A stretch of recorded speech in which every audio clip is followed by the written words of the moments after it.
नमस्कार दोस्तों, मैं हर्षवर्धन और आज हम शुरू करने जा रहे हैं पार्ट 11 ऑफ इंडियन कॉन्स्टिट्यूशन, जिसके अंदर हम बात करेंगे सेंटर स्टेट रिलेशंस के बारे में। ठीक है जी, ये कवर करते हैं आर्टिकल 245 से लेकर 263 तक। और सबसे पहले हम शुरुआत करेंगे लेजिस्लेटिव रिलेशंस के बारे में, यानी कि कानून बनाने की प्रक्रिया में किसकी क्या पावर्स हैं और अगर कोई प्रॉब्लम आती है तो उसको कैसे रिजॉल्व करा जाएगा, वो सारी चीज़ें हम डिस्कस करेंगे। आर्टिकल 245 में बात की गई है कि पार्लियामेंट के पास ये अधिकार है कि वो पूरे भारत में किसी भी हिस्से के लिए कानून बना सकती है या फिर संपूर्ण भारत के लिए भी बना सकती है। ठीक है जी, स्टेट लेजिस्लेचर में कहा गया है कि या तो वो संपूर्ण स्टेट या स्टेट के किसी भी हिस्से के लिए लॉ बना सकती है। और तीसरा है कि पार्लियामेंट के पास सिर्फ भारत का ही नहीं बल्कि एक्स्ट्रा टेरिटोरियल जुरिसडिक्शन भी होता है, यानी कि जो टेरिटरी भारत का हिस्सा नहीं भी है उसके लिए भी वो लॉ बना सकती है। कैसे बना सकती है, एक एग्जाम्पल दे रहा हूँ। यूट्यूबर है, यूट्यूबर को अगर कुछ इनकम मिल रही है यूट्यूब से तो उसका कुछ हिस्सा तो यूट्यूब ही रख लेता है। क्यों? क्योंकि वो उसका प्लेटफॉर्म है। उसके बाद अगर हम उसका हेडक्वार्टर देखें, कहाँ पर है वो? कैलिफोर्निया के अंदर। यानी कि ये जो इनकम गई यूट्यूब की वो कहाँ गई? अमेरिका के अंदर चली गई।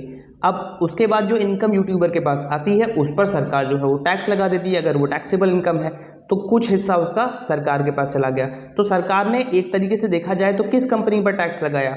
यूट्यूब के ऊपर। और यूट्यूब क्या भारत के अंदर है? भारत के अंदर नहीं है। यूट्यूब का जो हेड ऑफिस है वो अमेरिका के अंदर है और ये रजिस्टर्ड भी अमेरिका के अंदर है। तो अमेरिकन कंपनी के ऊपर, जो कि अमेरिका में ही सिचुएटेड है, उसके ऊपर भारत सरकार ने टैक्स लगा दिया। तो ये क्या हुआ? एक्स्ट्रा टेरिटोरियल ज्यूरिसडिक्शन हो गया। ठीक है जी, आर्टिकल 246 में बात करते हैं सब्जेक्ट मैटर की। देखो 3 लिस्ट होती है, यूनियन लिस्ट, स्टेट लिस्ट और कॉन्करेंट लिस्ट। यूनियन लिस्ट में 100 सब्जेक्ट्स हैं, स्टेट लिस्ट के अंदर 61 और कॉन्करेंट के अंदर 52 सब्जेक्ट्स हैं। ठीक है जी, जितने भी नेशनल इंपॉर्टेंस के सब्जेक्ट होते हैं, राष्ट्रीय हित के होते हैं, वो सारे यूनियन को दिए जाते हैं। जैसे कि आपका बैंकिंग हो गया, रेलवे हो गया, डिफेंस हो गया, फॉरेन पॉलिसी हो गया या सेंसस हो गया, कम्युनिकेशन हो गया, ये सब क्या है? यूनियन के सब्जेक्ट्स हैं। ठीक है जी, क्योंकि नेशनल इंपॉर्टेंस है, पूरे भारत के सभी लोगों को इस मुद्दे पर अगर कभी भी कानून बनेगा, ये जितने भी यूनियन के मुद्दे हैं तो उनको अफेक्ट होगा। ठीक है जी, उनके ऊपर एक प्रभाव पड़ेगा।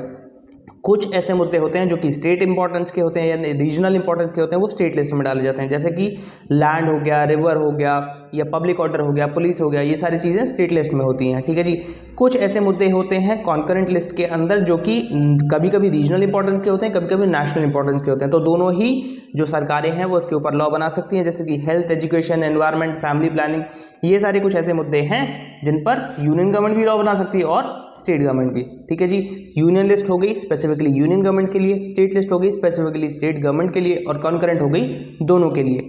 लेकिन अगर वो चीज़ दोनों के लिए है और दोनों सरकारों ने अपने अपने अलग अलग कानून कॉन्करेंट लिस्ट के किसी मुद्दे पर बना दिए तो फिर कौन सा माना जाएगा?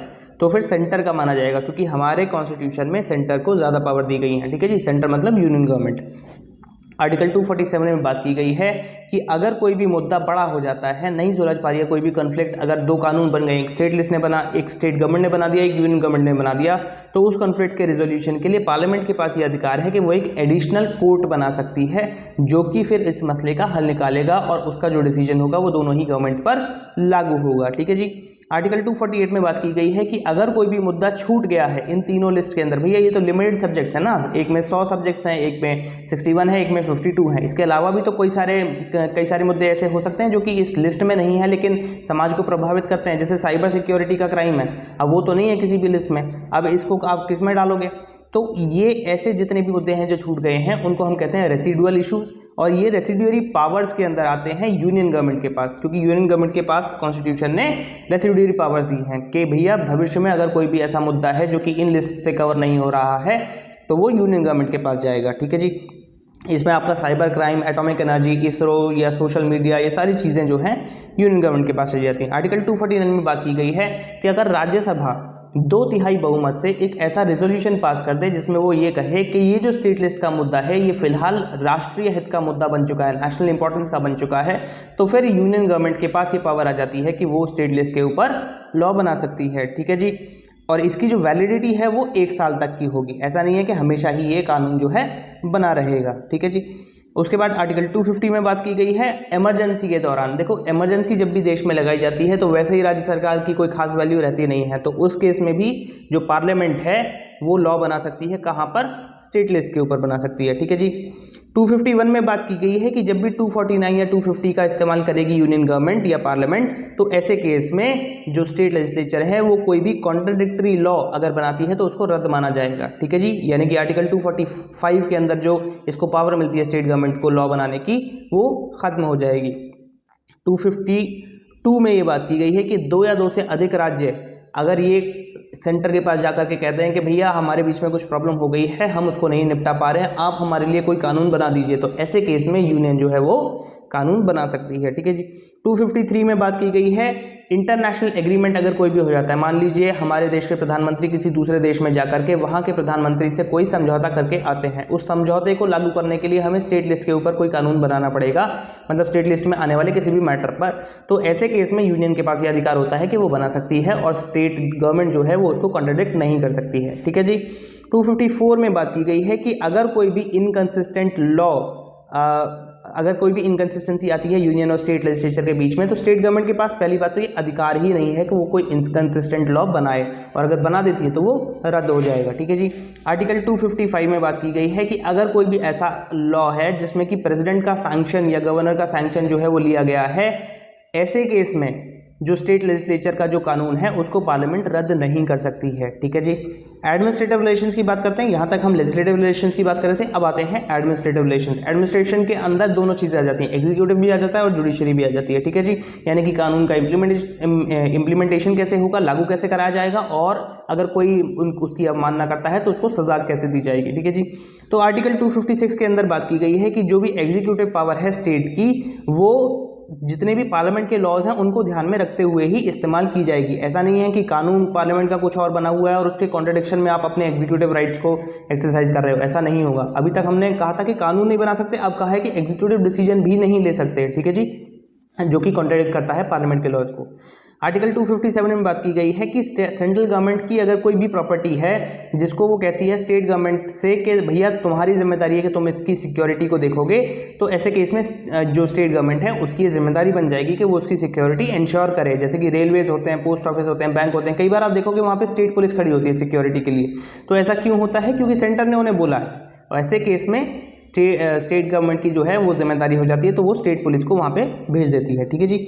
आर्टिकल 260 के अंदर बोला गया है jurisdiction of union in relation to territories outside India, यानी कि अगर कोई भी टेरिटरी है जो कि भारत के बाहर की टेरिटरी है, ठीक है जी, इंडियन यूनियन की टेरिटरी नहीं है, तो ऐसे केस में अगर वो टेरिटरी जो है वो भारत से किसी भी मुद्दे पर मदद मांग रही है, चाहे वो लेजिस्लेटिवली मांग रही है या एग्जीक्यूटिव या जुडिशियल फंक्शन के रूप में मांग रही है, ऐसे केस में अगर वो कोई भी सपोर्ट चाहते हैं तो उनके कंसेंट के आधार पर यूनियन गवर्नमेंट जो है हमारे देश की या जो पार्लियामेंट है वो वहाँ पर ये तीनों ही चीज़ें संभाल सकती है, चाहे वो लेजिस्लेटिव प्रोसेस हो यानी कि कोई कानून बनाना हो या कानून को अमल करना हो या कानून की अवमानना पर सजा देना हो। ठीक है जी।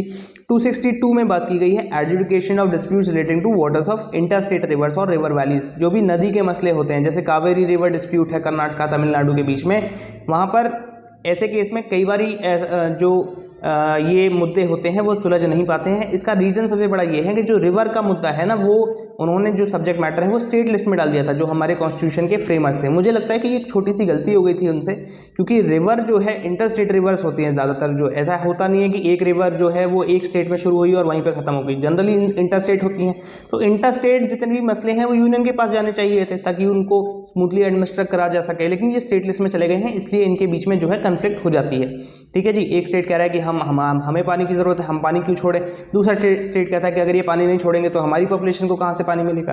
तो इस तरीके से जो है चीज़ें बिगड़ जाती हैं। ऐसे केस में पार्लियामेंट के पास ये अधिकार है कि वो जो है एक ट्रिब्यूनल बना सकती है जो कि सिर्फ वाटर इश्यूज़ के बारे में डील करेगा। ठीक है जी। तो जब ट्रिब्यूनल बन जाता है तो चीज़ें जल्दी सुलझना शुरू हो जाती हैं, क्योंकि उसके पास और कोई लोड नहीं है ना, एक तरीके का आप काम कर रहे हो हर रोज़ हर किसी के लिए, तो वो ट्रिब्यूनल जो है वो स्पीडी जस्टिस प्रोवाइड करते हैं और ऐसे जो भी कन्फ्लिक्ट्स होते हैं उनको रिजॉल्व कर देते हैं। आर्टिकल 263 जो लास्ट इसका आर्टिकल है उसमें बात की गई है कि प्रेसिडेंट को अगर लगता है कि कोई इंटर स्टेट काउंसिल बनाने की ज़रूरत है जिसकी मदद से वो पूरे देश में होने वाले जो भी डिस्प्यूट्स हैं, जो भी कन्फ्लिक्ट्स हैं हमारे स्टेट लीडर्स और सेंट्रल लीडर्स के बीच में या अलग अलग स्टेट के लीडर्स के बीच में, उनको ख़त्म किया जा सकता है, तो ऐसे केस में एक इंटर स्टेट काउंसिल प्रेसिडेंट बना सकते हैं। इंटर स्टेट काउंसिल के जो चेयरमैन होते हैं वो होते हैं प्रधानमंत्री, और उसके जो मेंबर्स होते हैं वो होते हैं सारे स्टेट्स और यूनियन टेरिटरीज के जितने भी चीफ मिनिस्टर्स हैं, गवर्नर्स हैं, लेफ्टिनेंट गवर्नर्स हैं, वो सभी उसके मेंबर्स होते हैं। ठीक है जी। साल में 3 बार ये जो काउंसिल है वो मिलती है, और इसका उद्देश्य यही होता है कि इसको जितनी भी कन्फ्लिक्ट्स हैं स्टेट्स के बीच में उनको रिजॉल्व करना है। ठीक है जी। इसी के साथ हमारा चैप्टर खत्म होता है। बहुत बहुत धन्यवाद।